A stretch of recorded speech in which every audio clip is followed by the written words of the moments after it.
The world's biggest serial killer would probably never have been caught if he had known how to operate a computer. It is astonishing to think that a person committing serial murders could be a friend of his victims, a well-known figure in the city, and on top of that, a doctor. This is the story of Dr. Harold Shipman, who used his clinic not to save lives, but to take them.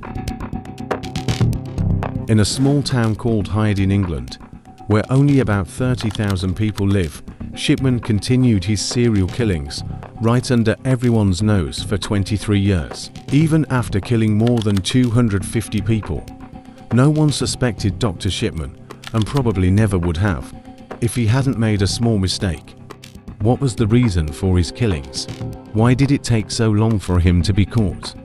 And what clue did the police find that exposed the murders that had been going on for years in a single moment? Once again, in a video by Dizzy, we bring you the story of Dr. Harold Shipman. The doctor mostly targeted elderly patients who lived alone, whose deaths no one would question. Dr. Shipman would spend time with these patients, even visiting them at home. He would listen to them, lightening the burden on their hearts, making them feel less lonely. Some patients trusted him so much that they gave him the keys to their houses. Because of his warm attitude, Dr. Shipman became quite popular in Hyde. People thought he treated the elderly with great care, but beneath this facade, Shipman was gathering information who lived alone, who had wealth, who had property, and who had family. Once satisfied, he would kill his patients by giving them an overdose of medication. Since these patients were mostly over 80 years old, no one suspected foul play. This pattern continued for years. Not only did no one suspect him, but he also didn't get caught. Until he made a mistake. Dr. Shipman started his career in a town called Pontefract, 70 kilometers away from Hyde, where he worked in a hospital. In 1974, he left Pontefract and went to Todmorden, where he became a general practitioner at the Abraham Ormrod Medical Center.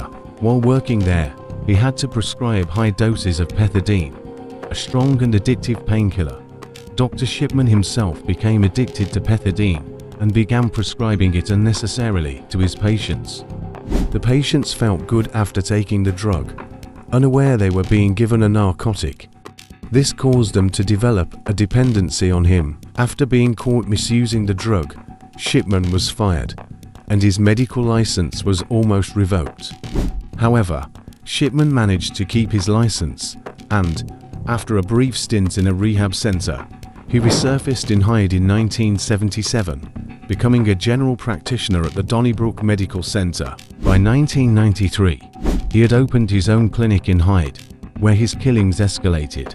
Dr. Linda Reynolds, who worked at a hospital opposite Shipman's clinic, noticed a high death rate among his patients and filed a report with the Manchester coroner.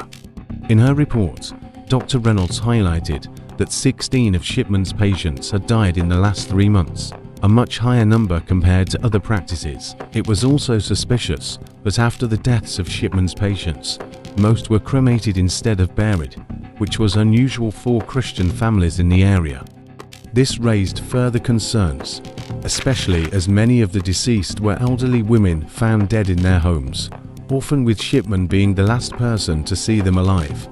Despite these suspicions, an initial police investigation found no concrete evidence, and the case was closed. Shipman's undoing came when his last victim, Kathleen Grundy, the former mayor of Hyde, died on June 24, 1998.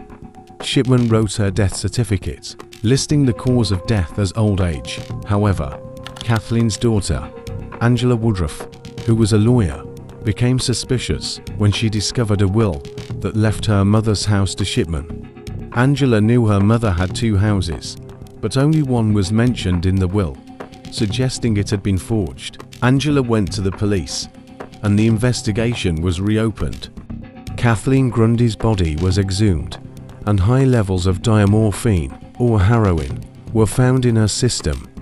Shipman claimed Grundy was a heroin addict, but investigators discovered that Shipman had altered the records on his computer, backdating an entry about her addiction. This mistake proved to be his downfall, as the computer automatically saved the last edit date, showing that the entry was made after her death.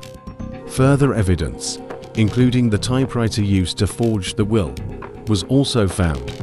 The missing characters on the typewriter matched those in the forged will, leading to Shipman's arrest. In total, Shipman was confirmed to have murdered 218 patients, but the actual number could be as high as 260.